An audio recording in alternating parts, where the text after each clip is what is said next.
মুআয ইবনে জাবাল রাদিয়াল্লাহু তাআলা আনহুকে বিষ্ণু ঈসা ইসলাম ইমাম বানিয়ে পাঠালেন। উনি এক এলাকায় ইমামতির দায়িত্ব পেয়ে মাগরিব নামাজে সূরা বাকারা দিয়ে নামাজ শুরু করছে। কিন্তু ওনার মুসল্লিরা হচ্ছে খেটে খাওয়া মানুষ, মেহনতি মানুষ, সারাদিন খেজুর বাগানে কাজ করে। এরা তো আর দাঁড়াইতে পারে না। এক সাহাবী রেগে মেগে নামাজ থুইয়া চলে গেছে। পেছনে একা নামাজ পড়ে সরাসরি বিশ্বনবীর কাছে যে বিচার, ইয়া রাসূলুল্লাহ, এ কেমন ইমাম পাঠালেন আপনি, মাগরিবের নামাজে সূরা বাকারা পড়ে? আমরা মেহনতি মানুষ, আমি একা একা নামাজ পড়ে বিচার দিতে আসছি। বিশ্বনবী এই বিচার শুনে রেগে গেলেন। ইমাম সাহেবরে ডেকে পাঠালেন, বললেন, ইমাম, এ মুআজ, তোমারে কি ফিতনা বাজানোর জন্য ইমাম বানায় পাঠাইছি? তোমাদের কেউ যখন জামাতের ইমামতি করে সেজন্য নামাজটাকে ছোট করে। ফাইন্না ফীহিমাল মারিদ ওয়াল মুসাফির ওয়া যাল হাজা, কেননা তার পিছনে অসুস্থ কেউ দাঁড়াতে পারে। আমাদের হিন্দু ভাইদের মোট দেবতার সংখ্যা কত জানেন? হ্যাঁ, অনেক অনেক সংখ্যায়, 33 কোটি বা 36 কোটি এরকম সংখ্যা পাওয়া যায়। তো আমার দেবতা যদি 33 কোটি হয়, আমি কয়জন রে মানবো? আমাদের রব কয়জন? ওনার বিধানগুলো কি আমরা ঠিক মতো মানতে পারি? আমরা বিপদে পড়লে এক আল্লাহর কাছে চাই। রব আর খালিক যদি একজন না হয়ে দুইজন হয়, তিনজন হয়, ওটা ভালো না একজন হলে ভালো? দুইজন বা তিনজন হইলে মারামারি আছে না নাই? কথা বলেন।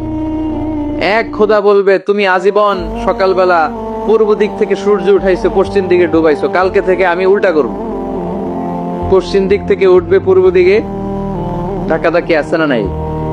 এ বলবে একরকম, ও আর একরকম। কয়জনের মন খুশি করব আমরা? আমরা এতজনের ইবাদত করি না, আমরা ইবাদত করি একজনের। চিল্লায় বলেন, তিনি কে?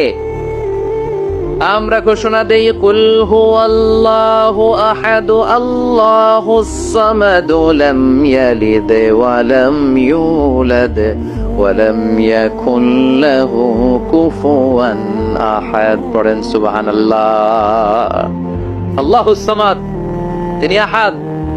বেলাল আল হাবাসীকে যখন মরুভূমির মধ্যে শুইয়ে পাথর চাপা দেয়া হয়েছে, আল্লাহর জিকির করতে পারছে না, পুরো কালিমাটা পড়তে পারছে না, জিহ্বা বের হয়ে যায়, প্রাণ ওষ্ঠাগত, মুখ দিয়ে একটা শব্দই বের হয়। শব্দটা কি? আহাদ। আহাদ, আহাদ, আহাদ কার নাম? কুল হুয়াল্লাহু রাব্বানিয়া, রব কেন্দ্রিক, সবকিছু রবের, আল্লাহর দেয়া ধর্ম। ইসলাম কি বানানো ধর্ম? আমি চাইলেই কি কোরআনের আয়াত চেঞ্জ করতে পারবো?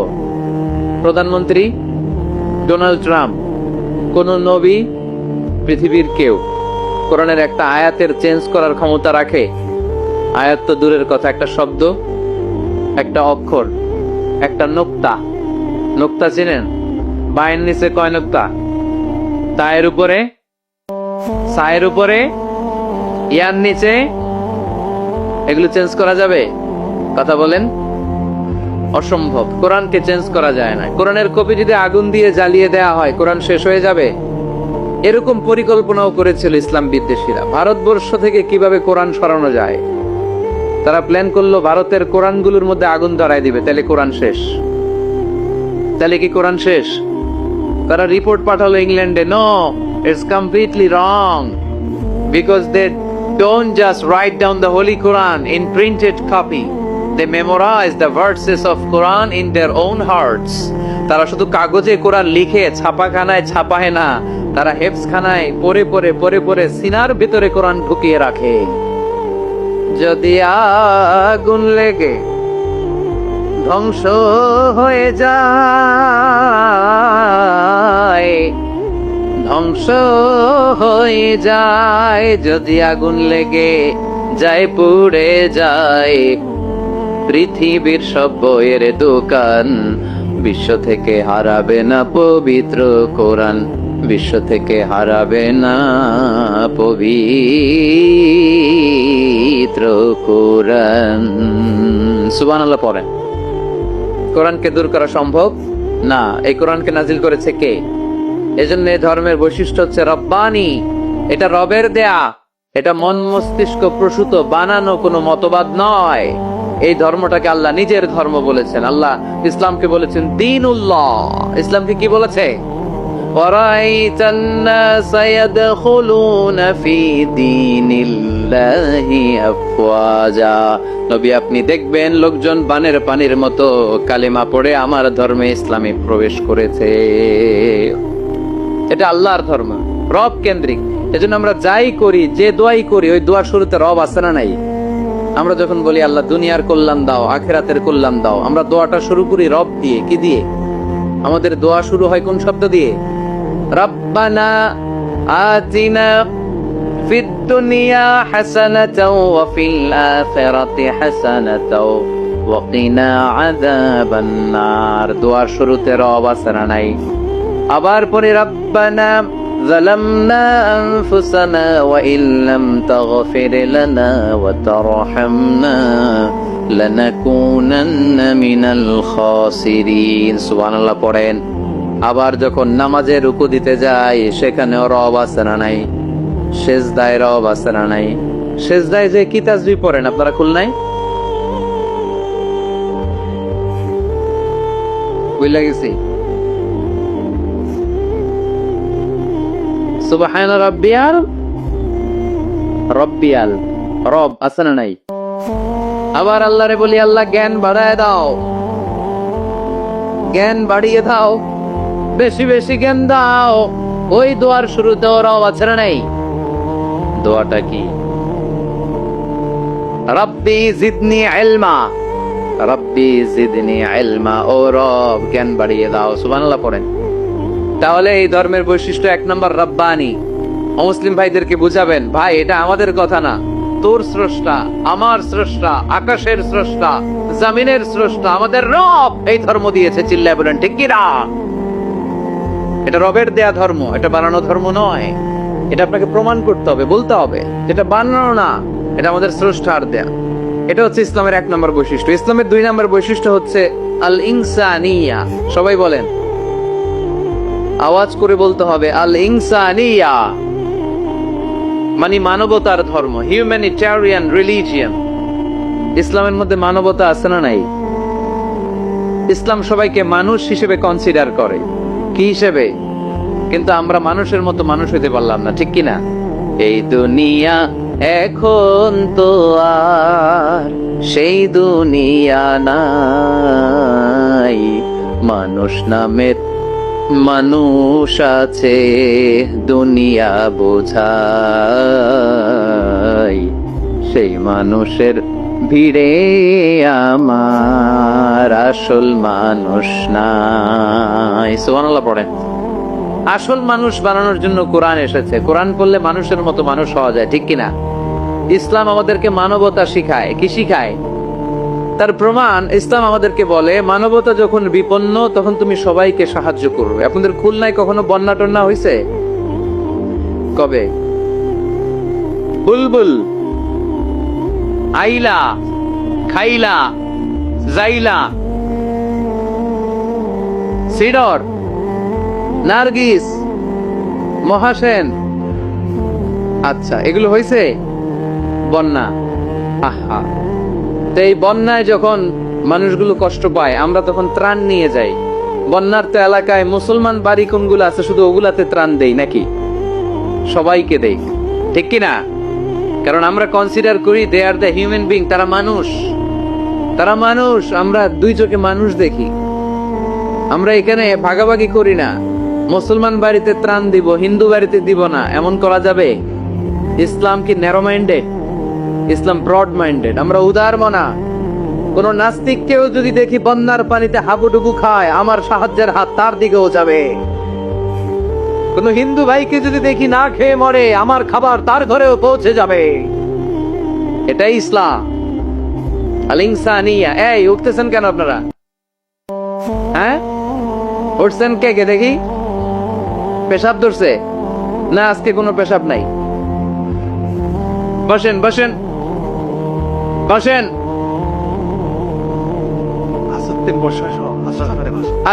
ওরে আল্লাহ, অনেক আগ থেকে, আসর থেকে বসা। ও আপনারা পোস্টারে কি আমার কথা আসরের সময় বলছেন? রাত 8টা বলছিলাম। রাত 8টা বলেছিলেন। এখন কটা বাজতেছে? 11টা 13। তাহলে আর 10 মিনিটের মধ্যে শেষ করে দেয় ইনশাআল্লাহ। সারা রাত সারা রাত তোমরা থাইকো, আমার জায়গা দিয়ে দাও, আমি এদিক দিয়ে চলে যাব। তাকবীর পড়েন তো দেখি, আল্লাহর নামে পড়েন, লিল্লাহে তাকবীর। এই আপনাদের গলার জোর। এইটা জেনারেল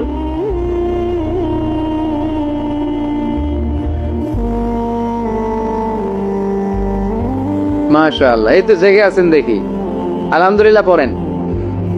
তাহলে মানুষকে ইসলাম সবচাইতে মর্যাদা দিয়েছে।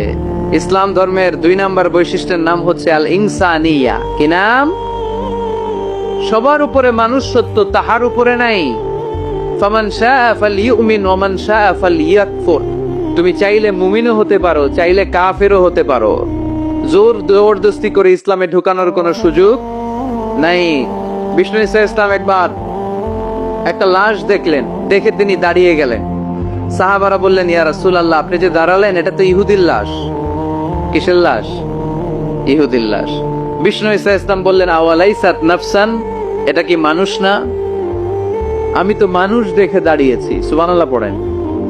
আমি ইহুদি কোনটা, খ্রিস্টান কোনটা, কাফনের ভিতরে কোনটা ইহুদি কোনটা নাস্তিক আস্তিক ওইটা দেখিনি, আমি দেখেছি এটা মানুষ। এটা কি মানুষ? সবার উপরে মানুষ সত্য, তাহার উপরে নাই। মানুষের মর্যাদা সব চাইতে বেশি। এজন্য ইসলাম আমাদেরকে মানবতা শিখায়, আল ইনসানিয়া। ইসলাম ধর্মের 2 নাম্বার বৈশিষ্ট্য হচ্ছে আল ইনসানিয়া। সবাই বলেন 2 নাম্বার বৈশিষ্ট্যের নাম কি? এটা মানবতার ধর্ম। আপনি হিন্দু ভাইদের সাথে যখন কথা বলবেন, বলবেন যে আমাদের মানবতা সবচাইতে বেশি, অন্যের জন্য আমাদের দরদ সবচাইতে বেশি। যে কোনো ধর্মের হোক না কেন, মানুষ মারা গেলে আমাদের হৃদয় তার জন্য কাঁদে কি কাঁদে না? এটা যে দেশে হোক, যে ধর্মের হোক, যে বর্ণের হোক, যে মতাবলম্বী হোক, মানবতা যেখানে বিপন্ন সেখানে ইসলামের সাহায্য নিয়ে ছুটে যায়। যেরকম ঠিক কিনা? ইসলাম ধর্মের 3 নাম্বার বৈশিষ্ট্যের নাম হচ্ছে আশ-শুমুল। আওয়াজ করে বলতে হবে। কি নাম? ব্যাপার কি, এরা উঠতেছে কেন? হ্যাঁ,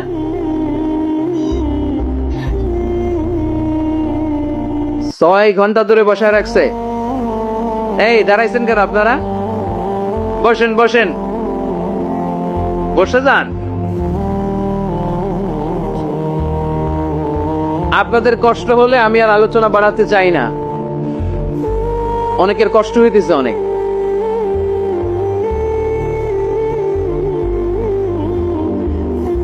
বসেন বসেন। আশ-শুমুল। ইসলামের 3 নাম্বার বৈশিষ্ট্যের নাম কি? আশ-শুমুল। এটা সবকিছুকে শামিল করে, সবকিছুকে অন্তর্ভুক্ত করে। এখানে ভাগাভাগি করা যায় না। ইসলাম ভাগাভাগি করে মানা যায়? অনেকে এটা করে যে মসজিদ আল্লাহর আর দুনিয়া আমার। আছে না নাই? এই কোরআনের ভেতর থেকে নরম নরম যা পায় ওগুলা মানে, গরম কথা মানে না। আছে না নাই? মিষ্টি খাওয়ার সুন্নত মানে, মায়ের খাওয়া সুন্নাত, ওইটা মানতে চায় না, এরকম আছে না নাই? সুন্নাত নয় শুধু দাওয়াতের মেহমান, সুন্নাত নয় শুধু খাওয়া শেষে মধুপান, আরো কিছু সুন্নাত আছে তুমি জানো কি? জানলেও জীবনে কখনো তা মানো কি? আরো কিছু সুন্নাত আছে তুমি জানো কি? জানলেও জীবনে কখনো তা মানো কি? সুন্নাতে নয় শুধু পাগড়ি মাথায় দেয়া, আর সুন্নাত হল অন্যায় বাধা দেয়া। সুন্নাতে নয় শুধু মেষ চড়াতে যাওয়া, আর সুন্নাত হলো রাষ্ট্রনায়ক হওয়া। মোহাব্বতে তার সুদিনের সাথী তুমি, দুর্দিনেও তার পাশে থাকো কি? আর কিছু সুন্নাত আছে তুমি জানো কি? জানলেও জীবনে কখনো তা মানো কি, সুন্নাতে নয় শুধু দাওয়াতের মেহমান, সুন্নাতে নয় শুধু খাওয়া শেষে মধুপান, আর কিছু সুন্নাত আছে তুমি জানো কি, জানলেও জীবনে কখনো তা মানো কি।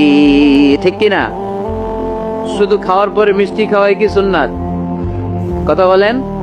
হকের কথা বলতে যে বাধা বিপত্তি অত্যাচার জুলুম আর পরীক্ষা সহ্য করা, এটাও সুন্নাত। চিল্লায় বলেন ঠিক কিনা? মুমিন ইসলামকে আলাদা করে না, ভাগাভাগি করে না। এখানে তো অনেক বিশৃঙ্খলা দেখি। খুলনার ছেলে পেলে ভাবছিলাম খুব শান্তশিষ্ট, এখন দেখি খুব বিশৃঙ্খল। এই এই আপনারা উঠছেন কেন? উঠছেন কেন? বসেন বসেন বসেন বসেন। আর 5 মিনিটের মধ্যে শেষ করে দেব ইনশাল্লাহ। বসেন, 5 মিনিটস। বসেন বসেন। ইসলাম ধর্মের 4 নম্বর বৈশিষ্ট্যের নাম হচ্ছে আল উমুম।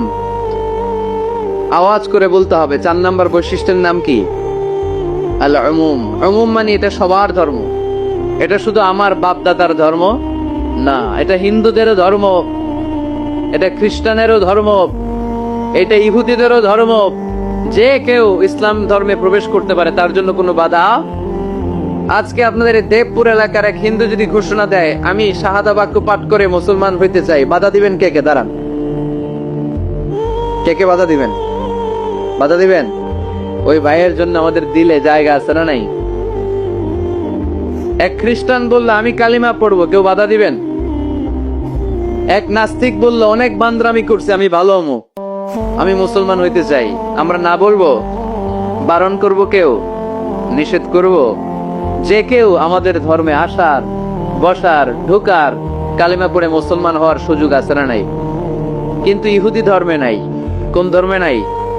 ইহুদি নামে যে একটা ধর্ম আছে জানেন? পৃথিবীতে একমাত্র ইহুদি রাষ্ট্র কোনটা বলেন তো? কোন রাষ্ট্র? আমাদের পাসপোর্টে লেখা সব দেশে যাওয়া চলবে এক্সেপ্ট ইসরায়েল। যে কোনো দেশে আপনি প্রবেশ করতে পারবেন। ইসরায়েলের সাথে আমাদের কোনো চুক্তি নাই, যাওয়া আসার সুযোগ নাই, কোনো পণ্যের আদান প্রদান নাই। এটা একমাত্র ইহুদি রাষ্ট্র। ওরা এতটা গোড়া, এতটা সাম্প্রদায়িক, এতটাই কট্টরপন্থী, এতটাই উগ্রপন্থী, অন্য কোন ধর্মের লোক যদি চায়ও ইহুদি ধর্ম গ্রহণ করবে, তাদের ধর্মে এই সুযোগটাই নাই। নাউজুবিল্লাহ পড়বেন না? কিন্তু খ্রিস্টানরা ওই দৃষ্টিকোণ থেকে অনেক ভালো, তাদের ধর্মে সুযোগ আছে, আপনি চাইলে খ্রিস্টান হইতে পারবেন। এই জন্য আমাদের পাহাড়ি এলাকাগুলোতে অনেক খ্রিস্টান মিশনারি আছে। গরিব লোকদেরকে টাকা দিয়া ওরা খ্রিস্টান বানায় ফেলে, এরকম আছে না নাই?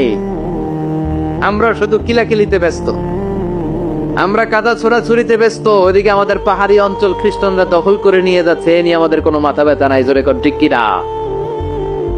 ওরা অনেক মিশনারি ওয়ার্ক করে, ওরা অনেক কাজ করে, খ্রিস্টান হওয়া যায় কিন্তু ইহুদি হওয়া যায় না। একটা পন্থা ইহুদি হওয়ার, সেটা হচ্ছে আপনার মা যদি ইহুদি হয় তাইলে আপনি ইহুদি।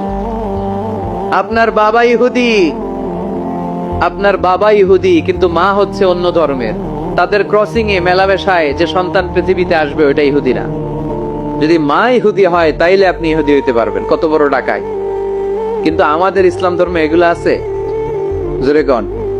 সবার জন্য আমাদের হৃদয়ে জায়গা আছে না নাই? এজন্য আল্লাহ বললেন আমি শুধু তোদের না, আমি রব্বুল আলামিন। আমি কি? পড়েন, রব্বুল আলামিন, আমাদের রব্বুল আলামিন। সবাই রব্বুল আলামিন, আমাদের রব্বুল আলামিন। কে গড়েছেন আকাশ মাটি অবাক প্রকৃতি, কে দিয়েছেন ঘুমন্ত রাত মিষ্টি প্রভাতী, কে গড়েছেন আকাশ মাটি অবাক প্রকৃতি, কে দিয়েছেন ঘুমন্ত চাঁদ মিষ্টি প্রভাতী। বিশ্ব নিখিলকার ইশারার ক্ষমতার অধীন, বিশ্ব নিখিলকার ইশারার ক্ষমতার অধীন, রব্বুল আলামিন, আমাদের রব্বুল আলামিন। সবাই পড়েন না, রব্বুল রব্বুল আলামিন, তিনি যে রব্বুল আলামিন। সুবহানাল্লাহ পড়েন। তিনি রব্বুল আলামিন, গোটা বিশ্বের রব। আমাদের নবী রাহমাতাল লিল আলামিন, গোটা বিশ্বের রহমত। আমাদের কোরআন যিকরা লিল আলামিন, গোটা বিশ্বের জন্য জিকির। যে কেউ কোরআন থেকে শিখার সুযোগ আছে না নাই? অনেক খ্রিস্টানও কোরআন পড়ে, অনেক ইহুদিও কোরআন পড়ে, অনেক নাস্তিকও কোরআন পড়ে। কোরআনের ইংরেজি ট্রান্সলেশন আছে না নাই? উর্দু ট্রান্সলেশন আছে না নাই? ফ্রেঞ্চ ভাষায় কোরআন আছে না নাই? পৃথিবীর 70টারও বেশি ভাষায় আল্লাহর এই কোরআনের অনুবাদ হয়ে গিয়েছে। চিল্লায় এখন সুবহানাল্লাহ। এটা সবার, এজন্য এটাকে বলে ইউনিভার্সাল রিলিজিয়ন। ইসলামের 5 নাম্বার বৈশিষ্ট্যের নাম হচ্ছে আত-তাইসির। খুবই গুরুত্বপূর্ণ বৈশিষ্ট্য। খুলনার যুবকেরা খেয়াল করে শোনো। আত-তাইসির মানে হচ্ছে সহজ। আত-তাইসির মানে ইসলাম মানা কঠিন না সহজ? জোরে বলেন, ইসলাম মানা কঠিন না সহজ? আওয়াজ করে উত্তর দেন। দাঁড়িয়ে নামাজ পড়া কি ফরজ? দাঁড়াতে পারে না, কোমরে ব্যথা, প্যারালাইসিস, ওই লোকটা যদি তখন বসে পড়ে, নামাজ কবুল করবে কে? অজু করে নামাজ পড়া কি বলেন? কিন্তু পানি নাই, দেবপুরে কোনো পানি নাই। দেবদুয়ারে কোনো পানি নাই। এখন আপনি যদি তায়াম্মুম করে পড়েন, আপনার নামাজটা তখনও কবুল করবে কে? আমরা যে বিয়ে করি, এই বিয়েতে মোহরানা দেয়া কি? দিছেন তো মোহরানা? যারা যারা বিয়ে করছেন এখন কোন আওয়াজ নাই। হুজুর মাফ চাইয়া লইছি, বাসর রাতে আমারে মাফ করে দিছে। বাসর রাতে ভালোবাসবেন, ওদিন কি মাফ চাইবেন? হ্যাঁ, আহা কপাল পোড়া। ওয়াতুন নিসা সাদুকাতিহিন্না নিহলা, সন্তুষ্ট চিত্তে মোহরানা দিয়ে দাও, ফরজ। কিন্তু মোহরানা দেওয়ার সুযোগ নাই, টাকা নাই। এক সাহাবীর জীবনে তাই ঘটেছে। আল্লাহ রাসূল সাল্লাল্লাহু আলাইহি ওয়াসাল্লামের কাছে এসে বললেন, ইয়া রাসূলুল্লাহ, বিয়ে করব।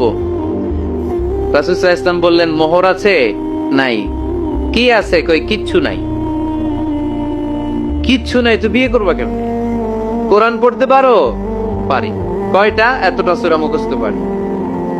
আরেক মেয়েকে জিজ্ঞেস করলেন, কোরআন পারো? না, পারি না। রাসূল সাল্লাল্লাহু আলাইহি ওয়াসাল্লাম এই ছেলেকে আর মেয়েকে বিয়ে করায় দিলেন।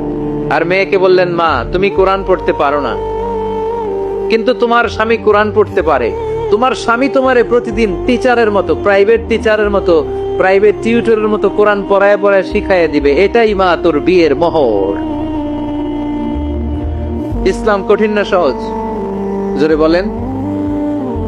ইয়াসসিরু ওয়ালা তুআসসিরু বাশশিরু ওয়ালা তুনাফফিরু। আল্লাহ রাসূল সাল্লাল্লাহু আলাইহি ওয়াসাল্লাম বললেন, খবরদার, ইসলামকে সহজভাবে উপস্থাপন করো, কঠিন করো না। আমরা ইসলামকে কঠিন বানায় ফেলছি, ঠিক কিনা?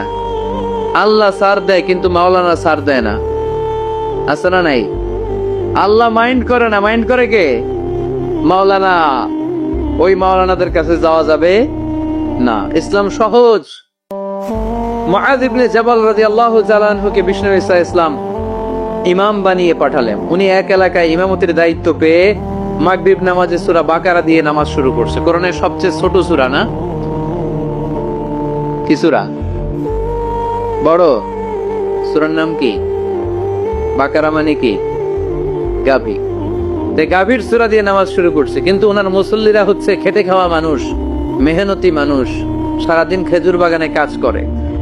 এরা তো আর দাঁড়াইতে পারে না। এক সাহাবী রেগে মেগে নামাজ থুইয়া চলে গেছে। পেছনে একা নামাজ পড়ে সরাসরি বিশ্বনবীর কাছে যে বিচার, ইয়া রাসূলুল্লাহ, এ কেমন ইমাম পাঠালেন আপনি, মাগরিবের নামাজে সূরা বাকারা পড়ে? আমরা মেহনতি মানুষ, আমি একা একা নামাজ পড়ে বিচার দিতে আসছি। বিশ্বনবী এই বিচার শুনে রেগে গেলেন। ইমাম সাহেবরে ডেকে পাঠালেন, বললেন, ইমাম, আফাত্তানুন আনতা ইয়া মুআজ, হে মুআজ, তোমারে কি ফিতনা বাজানোর জন্য ইমাম বানায় পাঠাইছি? ইযা আম্মাল নাসা ফালিয়ুখাফফিফ ইমা আম্মা আহাদুকুমুন নাসা ফালিয়ুখাফফিফ। তোমাদের কেউ যখন জামাতের ইমামতি করে সেজন্য নামাজটাকে ছোট করে। ফাইন্না ফীহিমাল মারিদ ওয়াল মুসাফির ওয়া যাল হাজা, কেননা তার পিছনে অসুস্থ কেউ দাঁড়াতে পারে, মুসাফির দাঁড়াতে পারে, হাজতওয়ালা লোক দাঁড়াতে পারে। আমি এই পাশ দিয়ে যাচ্ছি, হঠাৎ মুসাফির মানুষ দেখি মসজিদে এশার নামাজ হইতেছে। ভাবলাম যাচ্ছি যখন, অজুটাও আছে, নামাজটা পড়ে নেই। দুইকা দাঁড়ায় দেখি ইমাম সাহেব ধরছে সূরা বাকারা। কষ্ট আছে না নাই? আমার পক্ষে সম্ভব পুরো বাকারা পড়া? সম্ভব না। বিষ্ণু ইসা ইসলাম বললেন, সহজ করো, কঠিন করো না। মানুষকে সুসংবাদ দাও, দিন থেকে ভাগিও না। আমরা অনেক সময় এত ভয় দেখাই মানুষকে, মানুষ দিন থেকে ভেগে ভেগে চলে যায়, আছে না নাই? এই যে উচ্চ শিক্ষিত মহল, সচিবদের যে মহল, সেক্রেটারিয়েটের যে মহল, সেনারা, প্রগতিশীল যারা, তাদের কাছে ইসলামকে ফুটিয়ে তোলার জন্য, ইসলামের সৌন্দর্য, ইসলাম যে সহজ, the simplicity is the beauty of Islam, এভাবে ইসলামকে তুলে ধরার দরকার আছে না নাই? ওই শিক্ষিত পল্লীগুলোতে অনেকে ইসলামকে কঠিন মনে করে। আমরা এমন ভাবে বলি, আজকে যে লোকটা কালিমা পড়ে মুসলমান হইলো, আপনি যদি বলেন তুই সুদ খাবি না, তুই ঘুষ খাবি না, তুই সিনেমা দেখবি না, তুই সিগারেট খেতে পারবি না, তুই গাঞ্জা টানতে পারবি না, তুই মেয়ের দিকে তাকাইতে পারবি না, তুই ওদিকে যাবি না, এদিকে যাবি না, কারণ ইসলাম এগুলো সব হারাম, এইটা নাই ওইটা নাই, হ্যাঁ কইব তাইলে আমিও নাই। এত কিছু জন নাই, তাহলে আমিও নাই।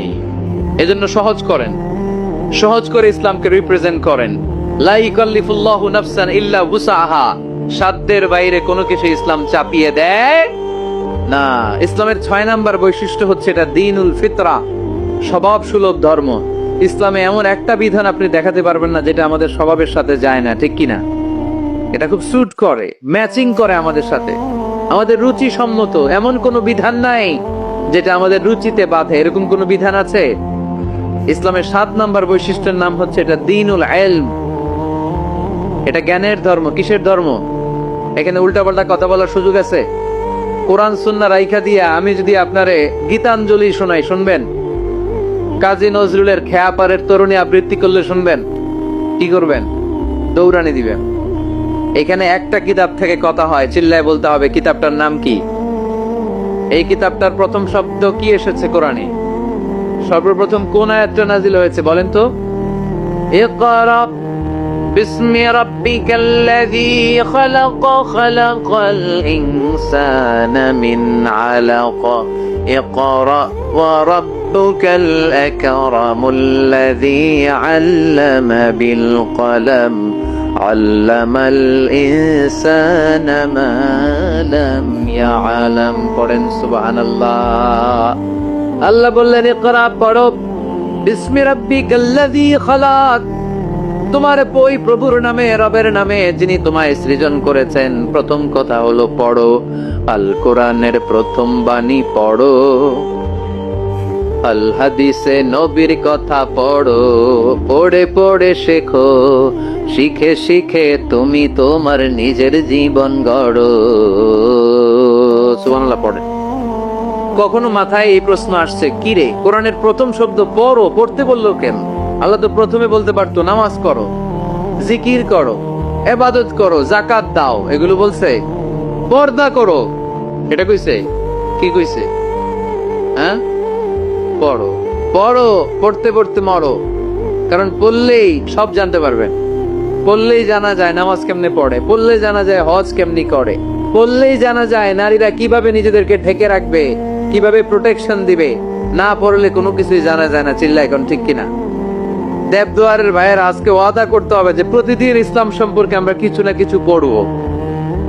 এই কোরআনের বঙ্গানুবাদ পাওয়া যায়, স্মার্টফোনে কোরআনের অনুবাদ পাওয়া যায়, ফেসবুকে কত যে দাওয়াতি পেজ আছে, ওখানে আলোচনা পাওয়া যায়, অনেক সুন্দর সুন্দর ইসলামী কথা পাওয়া যায়। আপনারা ফেসবুক ইউজ করেন নাকি? ফেসবুক অ্যাকাউন্ট আছে কার কার দেখি? এই গ্রামের ভিতরে এত অ্যাকাউন্ট, হ্যাঁ, মাশাআল্লাহ। হাত নামাই। এই ফেসবুক যেন আমরা ভালো কাজে লাগাই, খারাপ কাজে যেন না লাগাই, ঠিক কিনা? আপনি চাইলেই আপনার ফেসবুক দিয়ে জান্নাত কামাতে পারেন। ফেসবুকে আপনি আলোচকদের আলোচনা শেয়ার দিয়ে দিবেন, যতটা ভিউ হবে ততটা সওয়াব, এর পার্সেন্টেজ আমল নামে দিবে কে? এখানে আপনি ইসলামী সুন্দর সুন্দর পিকচার আপলোড করে দিবেন, পার্সেন্টেজ সওয়াব দিবে কে? আর যদি নায়িকাদের ছবি মেরা দেন, দুম্মা চলে দুম, গুনাহ আছে না নাই? নাচানাচি, কনসার্ট আর গান, অশ্লীল দৃশ্য, ইন্ডিয়ান নায়িকাদের কোমর দুলানো ডান্স, রুব্বানে নাচে কোমর দুলাইয়া, এগুলো যদি শেয়ার মেরা দেন, গুনাহ আছে না নাই?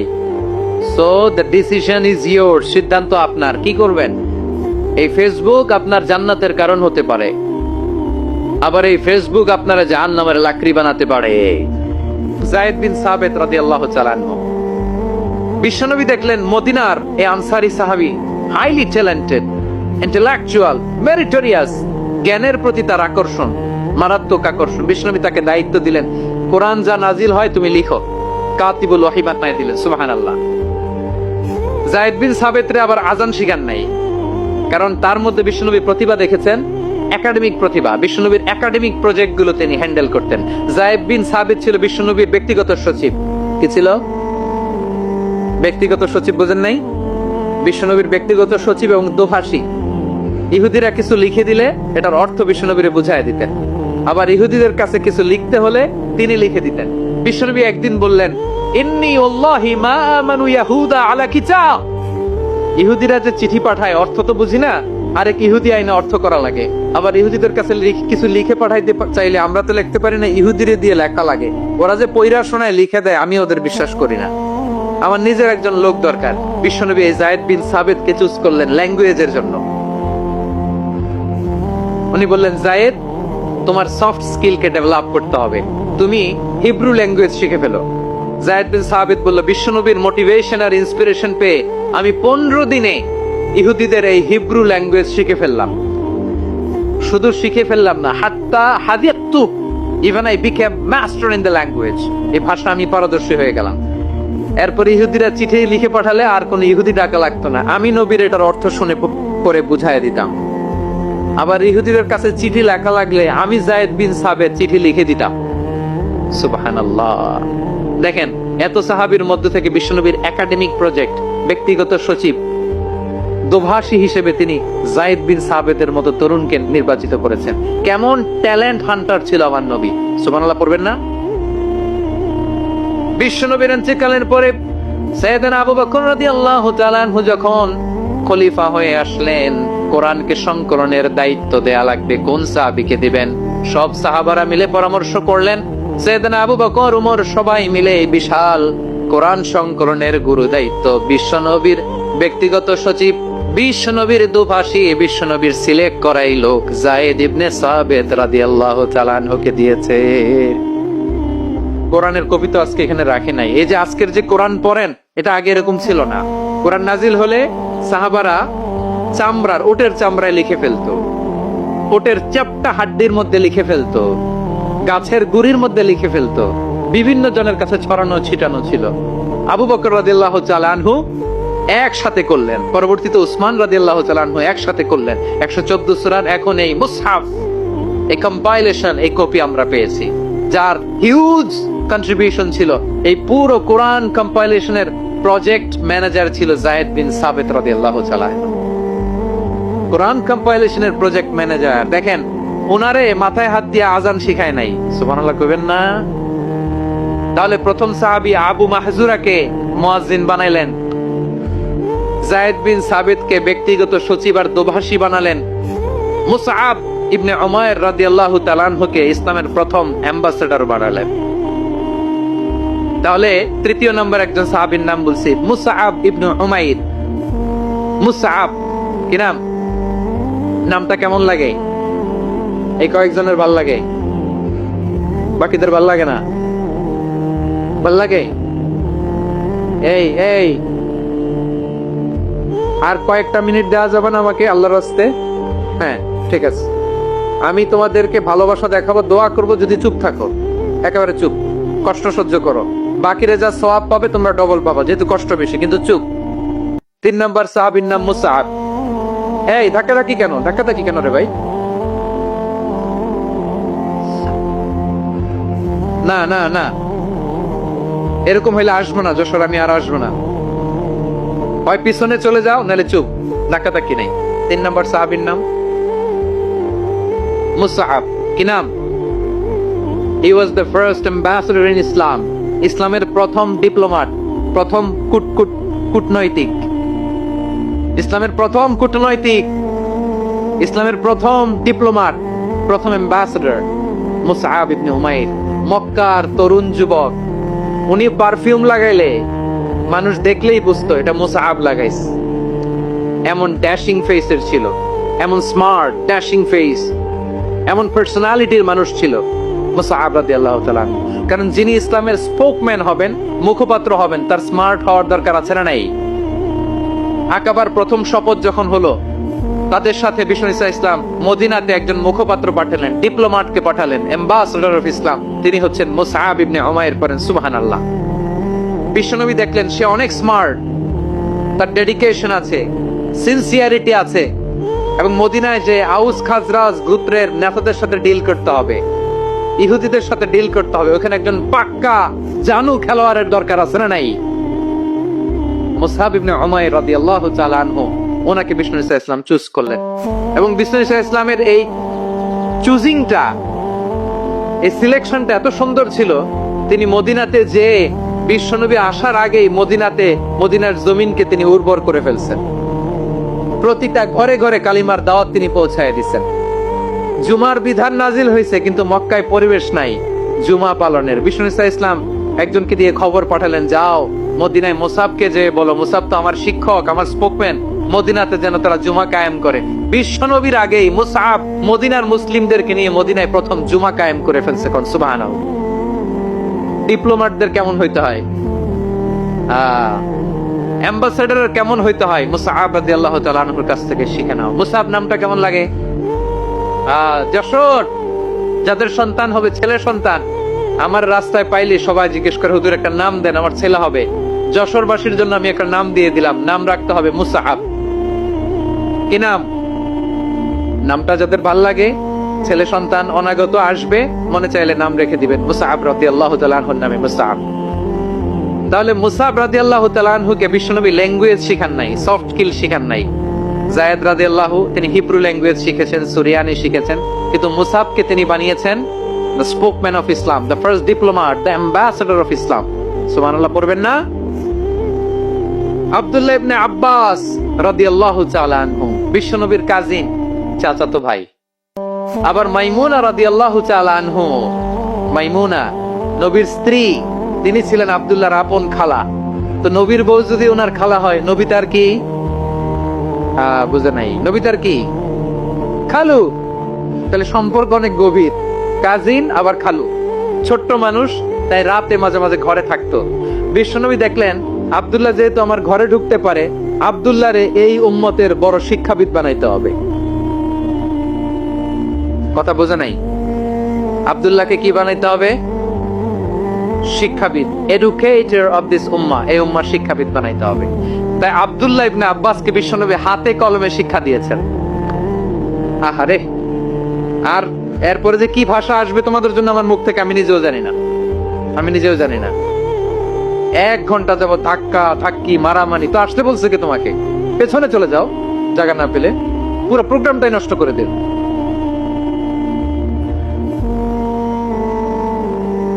জি, আমার দিকে তাকান, আমি শেষ করে দিচ্ছি। হবে না, ইন্টেলেকচুয়াল আলোচনা এখানে হবে না, আমি বুঝতে পারছি, শেষ করে দিচ্ছি। আব্দুল্লাহ ইবনে আব্বাস রাদিয়াল্লাহু তাআলা আনহু, মনোযোগ দিয়ে কয়েকটা মিনিট শুনুন, আমি এখনই শেষ করে দিচ্ছি। এরপর আওয়াজ করবে, এই যে এগুলো কি আমি বুঝলাম না। আমি বললাম না সব করা যাবে, বসে যাও, শুয়ে যাও, চলে যাও, আওয়াজ করা যাবে না। অন্যকে বসো এটাও বলার দরকার নেই, জাস্ট এদিকে তাকাও। আল্লাহ। আব্দুল্লাহ ইবনে আব্বাস রাদিয়াল্লাহু তাআলা আনহু, ওনাকে বিশ্বনবী হাতে কলমে শিক্ষা দিয়েছেন, যেহেতু উম্মতের শিক্ষাবিদ হবেন, এডুকেটর হবেন। তো বিশ্বনবী রাতে যখন তাহাজ্জুদ পড়তেন, ছোট্ট আব্দুল্লাহ ঘরে থাকতো। বুঝতে পেরেছেন? ছোট্ট মানুষ তো ঘরে থাকতো। তো বিশ্বনবী তাহাজ্জুদের জন্য একবার দাঁড়িয়েছেন, ছোট্ট আব্দুল্লাহ ওযু করে দাঁড়াইছে। আচ্ছা বলেন তো, ইমাম আর মুসল্লি মোট যদি 2 জন হয়, একজন ইমাম একজন মুসল্লি, তো মুসল্লি ইমামের কোন দিকে দাঁড়াবে? ডানে দাঁড়াবে। ছোট্ট আব্দুল্লাহ বোঝে নাই, বিশ্বনবী তাহাজ্জুদ শুরু করেছেন, উনি একতেদা করছেন আর দাঁড়াইছেন বায়ে। কোথায় দাঁড়িয়েছেন? আব্দুল্লাহ বলেন, যখন আমি বায়ে দাঁড়ালাম, আখাযা রাসূলুল্লাহ সাল্লাল্লাহু আলাইহি ওয়াসাল্লাম উযুনি আল ইয়ুমনা ইয়াফতিলুহা, বিশ্বনবী নামাজরত অবস্থায় আমার কান ধরে টেনে আমার ডান দিকে এনে দাঁড় করায় দিলেন। পড়েন সুবহানাল্লাহ। দেখেন, হাতে কলমে শিক্ষা। আর জীবনে ভুলাবে? কথা কয় না, আর ভুলাবে? আর ভুল হবে না। এভাবে বিশ্বনবীর অনেক সঙ্গ পেয়েছেন, সফর করেছেন, একই বাহনে বসেছেন, এক বাহনে বসে লম্বা নাসিহাত করেছেন, বলেছেন ইয়া গোলাম ইহফাজিল্লাহ ইয়াহফাজকা ইহফাজিল্লাহ তাজিদহু তুজাহাক ইযা সাআলতা ফাসআলিল্লাহ ওয়া ইযা ইসতাআনতা ফাসতাইন বিল্লাহ। আল্লাহর বিধান মানো, আল্লাহর বিধান রক্ষা করো, আল্লাহ তোমায় রক্ষা করবে। আব্দুল্লাহ, চাইতে হলে আল্লাহর কাছে চাও, সাহায্য চাইতে হলে আল্লাহর কাছে সাহায্য চাও। মনে রাখো, গোটা বিশ্বের সবাই যদি তোমার সাহায্য করতে চায় ততটুকুই করতে পারবে যতটুকু আল্লাহ তোমার নসিবে রেখেছে। গোটা বিশ্ব যদি তোমার বিরুদ্ধে ষড়যন্ত্রে দাঁড়িয়ে যায়, ক্ষতি ততটুকু করতে পারবে যতটুকু তোমার জন্য বরাদ্দ আছে, এর বাইরে কিছু করতে পারবে না। আওয়াজ করে বলেন ঠিক কিনা? এভাবে হাতে কলমে শিখিয়েছেন, বিশ্বনবীর সঙ্গ পেয়েছেন। উনাকে বিশ্বনবী সাল্লাল্লাহু আলাইহি ওয়াসাল্লাম শিক্ষাবিদ, এডুকেটর অফ দিস উম্মাহ হিসেবে সিলেক্ট করেছেন, হাতে কলমে শিখিয়েছেন। বিশ্বনবী একবার প্রকৃতির ডাকে সাড়া দিয়ে এসেছেন। এখন কি করতে হবে? নামাজের জন্য ওযু করতে হবে। বিশ্বনবী এসেই দেখেন ওযুর বদনায় পানি ভরা, খুশি হয়ে গেলেন, বললেন কে রেখেছে পানি? একজন বলল আব্দুল্লাহ রেখেছে। বিশ্বনবী অত্যন্ত খুশি হলেন, খুশি হয়ে একটা দোয়া করলেন, বললেন আল্লাহুম্মা ফাক্কিহু ফিদ-দীন ওয়া আল্লিমহু তা'ওয়ীল। আল্লাহ, তুমি আব্দুল্লাহকে দ্বীনের বুঝ দিও আর কোরআনের তাফসীর শিক্ষা দিও। বিশ্বনবীর এই দোয়া এমন লাগছে, উনি রাইসুল মুফাসসিরিন, এই পৃথিবীতে যত মুফাসসির ছিল, যত মুফাসসির আসবে, সকল মুফাসসিরের সম্রাট হিসেবে স্বীকৃত হয়েছেন। আব্দুল্লাহ ইবনে আব্বাস, বিশ্বনবী ওনারে আজান শিখান নাই, বিশ্বনবী ওনারে ল্যাঙ্গুয়েজ শিখান নাই, বিশ্বনবী ওনারে অ্যাম্বাসেডর বানান নাই, হাতে কলমে শিক্ষা দিয়েছেন। ছোট্ট মানুষ, বিশ্বনবী ইন্তেকাল করলেন, আবু বকরের সময় গেল, ওমরে ফারুকের খেলাফত, তখন তিনি তরুণ। ওমরে ফারুক রাদিয়াল্লাহু তাআলা আনহু ওনার ক্যাবিনেট মিনিস্ট্রির বৈঠকে এই আব্দুল্লাহ ইবনে আব্বাসকে পাশ দিয়ে বসায় রাখতেন। বয়স্ক সাহাবারা এটা পছন্দ করতো না, তারা বলতো ঘটনা কি, আব্দুল্লাহর মতো ছেলে নাতি আমাদের আছে, এরা কেন রাখে ওমরে ফারুক? ওমরে ফারুক এটা টের পেলেন, তিনি বুঝতে পারলেন যে ক্যাবিনেট মেম্বাররা এটা পছন্দ করে না, ছোট্ট আব্দুল্লাহরে কেন রাখি, কেন যে রাখি এটা একদিন বুঝাবো। একদিন মিটিং এ তিনি সবাইকে বললেন ইযা জাআ নাসরুল্লাহি ওয়াল ফাতহ। এই আয়াত দ্বারা উদ্দেশ্য কি বলেন তো মুরব্বী সাহাবীরা? এক সাহাবী বলেন এই সূরা দ্বারা উদ্দেশ্য, আল্লাহ বলেছেন আমাদেরকে বিভিন্ন ল্যান্ড, বিভিন্ন এলাকা বিজয় করতে হবে। ওমরে ফারুক বললেন না, হয়নি। আরেকজন বললেন বিজয় হওয়ার পর আমাদের বেশি বেশি আল্লাহর বরত্বের ঘোষণা দিতে হবে, এটা উদ্দেশ্য। ওমরে ফারুক বললেন না, হয় নাই। যারে জিজ্ঞেস করেন কেউ পারে না। সব শেষে বিশ্বনবী ছোট্ট আব্দুল্লাহরে বলেন আব্দুল্লাহ ইদা জা নাসরুল্লাহি ওয়াল ফাতহ এর দ্বারা উদ্দেশ্য কি বলো তো? ছোট্ট আব্দুল্লাহ বলেন হুয়া আজালু রাসূলিল্লাহ। এই আয়াত দ্বারা বিশ্বনবীর বিদায়কে উদ্দেশ্য নেওয়া হয়েছে। ওমরে ফারুক বললেন হাযা হুয়া, এটাই তো সঠিক উত্তর, এটাই সঠিক তাফসীর এই আয়াতের। কারণ ইদা জা নাসরুল্লাহি ওয়াল ফাতহ, যখন আল্লাহর সাহায্য আর বিজয় আসবে, আপনি দেখবেন দলে দলে ঢলে ঢলে বানের পানির মতো মানুষ ইসলামের দিকে ঢুকতেছে, ইসলামের বিজয় হয়েছে। তো ইসলামের বিজয়ের মিশন নিয়ে নবী আসছে, বিজয়ী যখন হয়ে গেছে এখন তো নবীর বিদায় হবে। জোরে বলেন ঠিক কিনা? কোন সাহাবী এই সূক্ষ্ম কথাটা ধরতে পারে নাই, ওই আব্দুল্লাহ ছাড়া। আব্দুল্লাহ যখন উত্তর দিছে সব সাহাবীদের টনক নড়েছে। এরপর থেকে কোন ক্যাবিনেট মিটিং এ আর কোন সাহাবারা কোন প্রশ্ন করে নাই। আওয়াজ করে পড়েন সুবহানাল্লাহ। বিশ্বনবী আব্দুল্লাহ ইবনে আব্বাসকে দ্য এডুকেটর অফ দ্য উম্মাহ, উম্মার শিক্ষাবিদ হিসেবে গ্রহণ করেছেন। আওয়াজ করে পড়তে হবে আল্লাহু আকবার। সাহাবীদের নামগুলো মনে থাকবে। এক নম্বরে আবু মাহজুরা, মুয়াজ্জিন বানাইছেন। যায়েদ ইবনে সাবিত, দোভাষী, ট্রান্সলেটর অফ প্রফেট, এবং তিনি ছিলেন বিশ্বনবীর ব্যক্তিগত সচিব। মুসআব ইবনে Umair, the first ambassador and diplomat of Islam. Abdullah ইবনে আব্বাস, এই উম্মার সবচেয়ে বড় এডুকেটর, শিক্ষাবিদ। আরেকজন ছিল আব্দুল্লাহ ইবনে মাসউদ রাদিয়াল্লাহু তাআলা। দুই আব্দুল্লাহ, আব্বাস গেল, আরেকজন হচ্ছে মাসউদ। মক্কার তরুণ, ছাগল পালতো মুশরিকের বিশ্বনবী আর আবু বকর রাদিয়াল্লাহু তাআলা আনহু একবার গেলেন, যে দেখে এই তরুণ দাঁড়ায় আছে। বিশ্বনবী বলেন আমি খুব ক্ষুধার্ত, তোমার কাছে কি দুধ আছে ছাগলের? আব্দুল্লাহ ওয়ালাকিন আনা মু'তামান, কিন্তু যে দুধ আছে এটা আমানতের, আমি দিতে পারবো না। বিশ্বনবী এইটা শুনেই তারা টার্গেট করে ফেলছে। আনা মু'তামান, দুধ আছে কিন্তু এটা আমার মালিকের, আমি তো দরদ দেখাই আমার মালিকের দুধ, আপনি পথিক, আপনারা দিতে পারি না। বিশ্বনবী টার্গেট করে ফেলছেন, এরে আমার কাজে লাগাইতে হবে।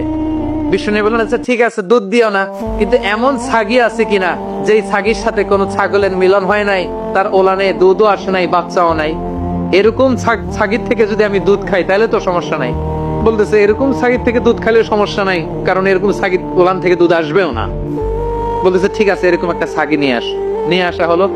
বিশ্বনবী বিসমিল্লাহ বলে ওই ছাগির ওলানে হাত দিলেন। হাত দিতে দেরি, পুরো ওলানটা দুধে ভরে যেতে দেরি হয় না।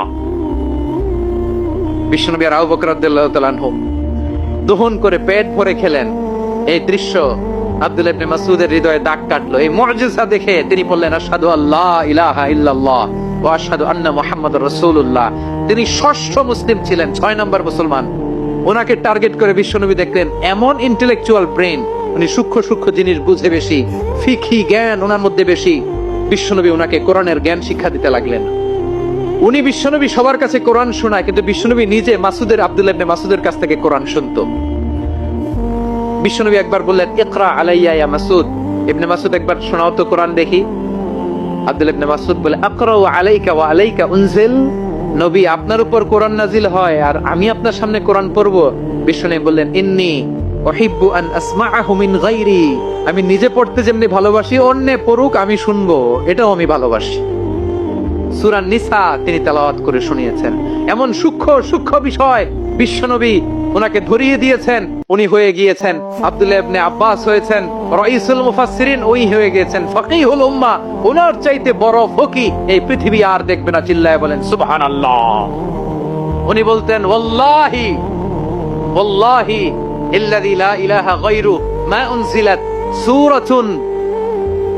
উনজিলাত সূরাতুন ইল্লা ওয়া আনা আ'লামু আইনা উনজিলাত ওয়া ফীমা উনজিলাত। বিশ্বনবী এমন ভাবে কোরআনের দার্স আমাকে দিয়েছেন, কোরআনে যত সূরা নাজিল হয়েছে, যেখানে নাজিল হোক না কেন আমি জানি এটা কোথায় নাজিল হয়েছে এবং কোন প্রেক্ষাপটে নাজিল হয়েছে। এমন একটা সূরা নাই যে সূরার কোথায় নাজিল হয়েছে আমি মাসুদের জানা নাই, কোন প্রেক্ষাপটে নাজিল হয়েছে আমার জানা নাই। এরকম ঘটবে না। চিল্লায়ে বলেন আল্লাহু আকবার। এই আব্দুল্লাহ ইবনে মাসউদ রাদিয়াল্লাহু তাআলা ওমর ফারুকের সময় কুফার চিফ জাস্টিস ছিলেন। কুফা নগরীর চিফ জাস্টিস বুঝেন নাই? বিচারপতি। কি ছিলেন? সবাই বলে নাই কি ছিলেন? বিচারপতি ছিলেন। এবং ওনার যে ফিকহি জ্ঞানের ধারা, এটাই আলকামা, ইব্রাহিম আন-নাখাই, হাম্মাদ ইবনে সুলাইমান হয়ে ইমাম আবু হানিফা পর্যন্ত পৌঁছেছে। এবং ওনার ফিকহি জ্ঞানের ধারাই হানাফি মাযহাবে অ্যাকসেপ্ট হয়েছে। আজও এগুলো হানাফি মাযহাবে চর্চিত হয়। হানাফি মাযহাবের সব ফিক আব্দুল্লাহ ইবনে মাসউদের ফিকহি জ্ঞানের ধারা থেকে নেওয়া হয়েছে। চিল্লায়ে পড়েন সুবহানাল্লাহ। তাহলে উনাকে বিশ্বনবী বানিয়েছেন জুরিস্ট, আইনবিদ, ফকিহ। উনারে আজান শিখান নাই। হিউম্যান রিসোর্স ডেভেলপমেন্ট কিভাবে করবেন, মানব সম্পদের উন্নয়ন কিভাবে করতে হয়, কিভাবে যার যেখানে প্রতিভা কাজে লাগাতে হয় উনি দেখিয়েছেন। সুবহানাল্লাহ পড়বেন না?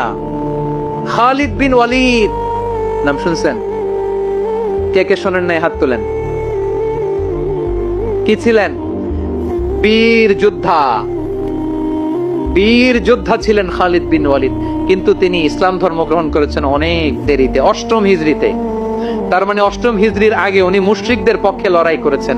ওনার হাতে কত মুসলিম সাহাবী যে নিহত হয়েছে হিসাব নাই।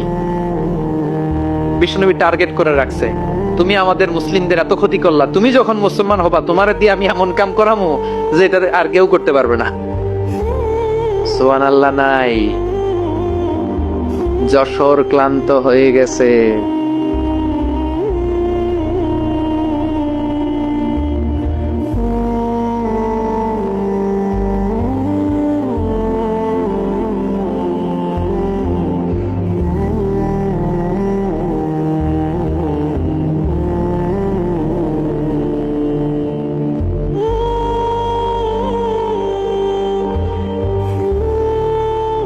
মাশাআল্লাহ।